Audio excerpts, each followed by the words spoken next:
भाजपा कार्यालय बालाघाट में कैबिनेट मंत्री प्रहलाद सिंह पटेल के मुख्य आतिथ्य में विकसित भारत जी राम जी जन जागरण अभियान की पत्रकार वार्ता रखी गई। इस अवसर पर उपस्थित पत्रकार साथियों से अभियान एवं इससे जुड़ी योजनाओं के उद्देश्य, क्रियान्वयन और आमजन को होने वाले लाभों की विस्तृत जानकारी साझा की गई। प्रधानमंत्री नरेंद्र मोदी के नवाचार वीबीजी रामजी 4 विकसित भारत के माध्यम से अब मजदूरों को 125 दिन का रोजगार उपलब्ध होगा तथा योजना का क्रियान्वयन पूर्णतः पारदर्शी रहेगा। यह पहल आत्मनिर्भर भारत के संकल्प को साकार करते हुए ग्रामीण भारत को सशक्त बनाने की दिशा में एक ठोस और दूरदर्शी कदम है। प्रेस वार्ता के दौरान भाजपा जिला अध्यक्ष रामकिशोर नानो कावरे, सांसद श्रीमती भारती पारधी, लांजी विधायक राजकुमार कर्राहे, कटंगी विधायक गौरव पारधी, आयोग सदस्य मौसम बिसेन, नगर पालिका अध्यक्ष श्रीमती भारती सुरजीत सिंह ठाकुर, पूर्व विधायक प्रदीप गुड्डा जायसवाल, पूर्व प्रदेश महिला भाजपा अध्यक्ष लता एलकर सहित पार्टी के पदाधिकारी एवं कार्यकर्तागण उपस्थित रहे। तमाम एनडीए राज्य जिनने अपनी लिखकर सहमति दी है तो उसके बाद में फिर कोई ये प्रश्न नहीं उठता। और इसके कल का उदाहरण मैं आपको दूंगा। इस साल हमारे पास 6000 करोड़ राज्य वित्त का है, लेकिन पिछले साल 1900 करोड़ था। जब मैं पहली साल डॉक्टर मोहन यादव की सरकार बनी थी तब राज्य वित्त आयोग का कुल 1900 करोड़ रुपया था राज्य के लिए, लेकिन दूसरे साल हमने उसको 6000 करोड़ दिया।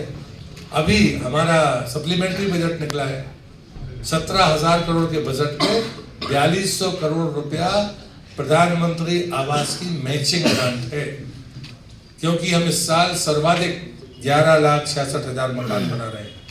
आवास प्लस की 27 लाख की सूची अगले साल हम खत्म कर देंगे। 5 लाख मकान अभी पूरे होंगे, 5 लाख अगले साल पूरे होंगे और 7.25 लाख का स्वीकृति हमने अभी से दी है। तो हमें 40% का जो अंशदान रखना चाहिए वो हमने पहले रखा है।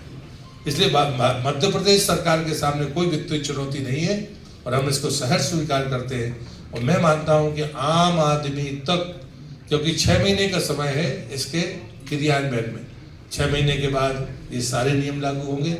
मजदूर को आईडी के अलावा अपने थंब इम्प्रेशन से अपनी उपस्थिति दर्ज करानी हो।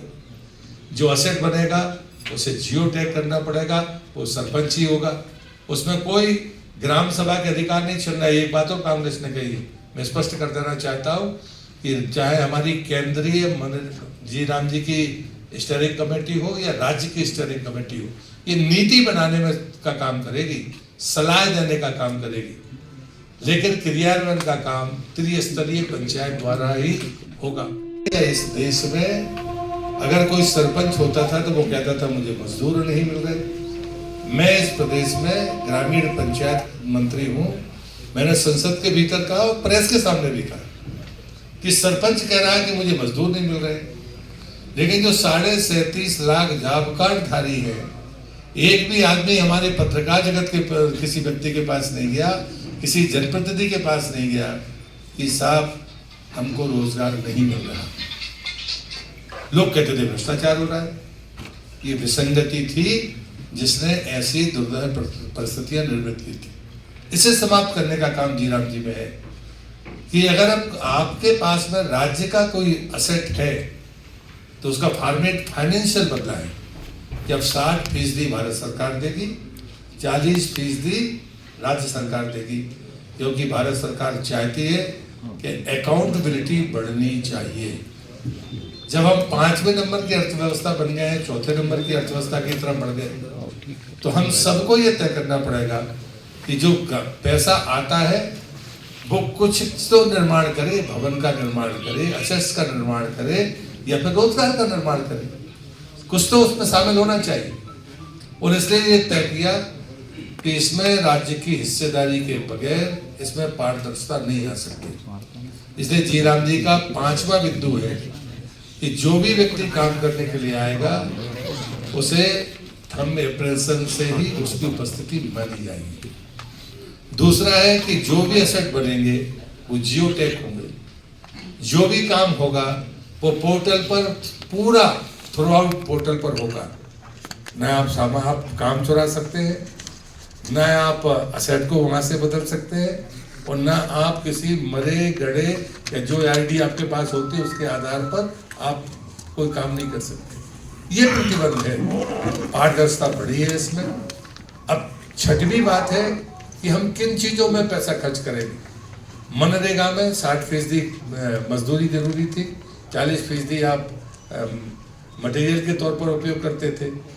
वो रेशो रहेगा कि आपको रोजगार देना आपकी पहली प्राथमिकता है, लेकिन आपको तय करना होगा कि आजीविका से जुड़े हुए चीज़ों में इसका खर्च हो रहा है या नहीं।